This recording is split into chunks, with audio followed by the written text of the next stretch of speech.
La question sécuritaire maintenant. Quelle réponse après ces nouvelles attaques? Le sujet était au cœur de la réunion des ministres européens de l'Intérieur. C'était tout à l'heure à Bruxelles. Chacun s'accorde à dire qu'il faut une réponse globale, notamment sur l'encadrement du commerce des armes. L'Europe serait trop laxiste en la matière. Lilia Melconian avec Ambroise Duché et Raymond Chaplard. 48 heures à peine après les attentats de Bruxelles, les 28 pays de l'Union se disent déterminés. Ils veulent freiner la circulation des armes à feu en Europe. Après la succession majeure des attentats ces derniers mois, le ministre de l'Intérieur français ne cache plus son impatience. On ne peut pas être sur ces sujets-là dans les atermoiements. Il ne peut pas y avoir des atermoiements après les atermoiements. Il y a urgence. La France veut enfin faire appliquer une directive européenne discutée il y a quelques mois.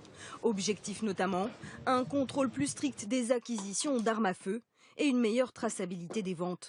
Une loi plus sévère qui vise à mettre fin à l'anarchie des différentes réglementations des pays d'Europe. En Finlande, par exemple, les réservistes gardent leurs armes chez eux. En République tchèque et en Pologne, la lutte contre le trafic d'armes est quasi nulle. En Slovaquie, on fabrique même officiellement des imitations de Kalachnikov facilement transformables en véritables armes de guerre. Pour cet eurodéputé écologiste, ces différentes législations profitent d'abord aux trafiquants et aux terroristes. Il faut essayer d'éviter qu'il y ait des différences de législation au sein même de l'Union européenne qui permettent à ceux qui veulent ou trafiquer ou les utiliser à des fins de banditisme ou de terrorisme de pouvoir rentrer dans ces différences de législation, acheter dans certains pays des armes par Internet et puis après les mettre à des normes impossibles. Mais la lutte contre les armes à feu relève de chaque État. Les décisions doivent donc être votées par les parlements nationaux avant d'être appliquées. Et si l'Europe se saisit du sujet, c'est qu'il est souvent très facile de se procurer des armes. Bonsoir Alban Mikosi. C'est le cas notamment pour les pistolets et les fusils utilisés dans les différentes attaques françaises. Oui, on va regarder les attaques récentes. Et dans le cas, par exemple, de Mohamed Merah, il possédait un véritable arsenal, mais cet arsenal n'était pas forcément illégal. Regardez par exemple ce Colt. Eh bien, c'est une arme de la Deuxième Guerre mondiale qui avait bien été déclarée, oui, mais en 1944. Et c'est avec cette arme qu'il a tué en 2012. Pour les frères Kouachi, lors de la tuerie de Charlie Hebdo, ils ont utilisé des fusils yougoslaves issus directement du trafic d'armes et entrés en France de manière tout à fait illégale.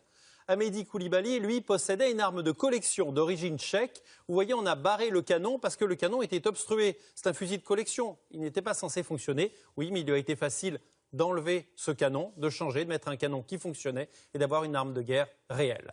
Enfin, au Bataclan, les armes utilisées sont des Kalachnikov ou des copies de Kalachnikov issues de plusieurs armes différentes. En fait, elles sont entrées en France démontées en plusieurs dizaines de morceaux différents et ensuite les trafiquants savent les réassembler ensemble. Dans chacun des cas, on le voit, l'obtention des armes n'offre pas de difficultés insurmontables. Dernière question, Alban, est-ce qu'on sait combien il y a d'armes qui circulent aujourd'hui en France? Alors, officiellement, il y en a 2 763 000. Ça, c'est le chiffre des armes déclarées. Mais la Chambre syndicale des armuriers estime réellement qu'il y a autour de 10 millions d'armes en France. Alors, toutes ne font pas l'objet d'un trafic. Il y a par exemple les fusils de chasse de nos grands-parents qui n'ont pas été déclarés. Merci, Alban, pour ces précisions. Alors,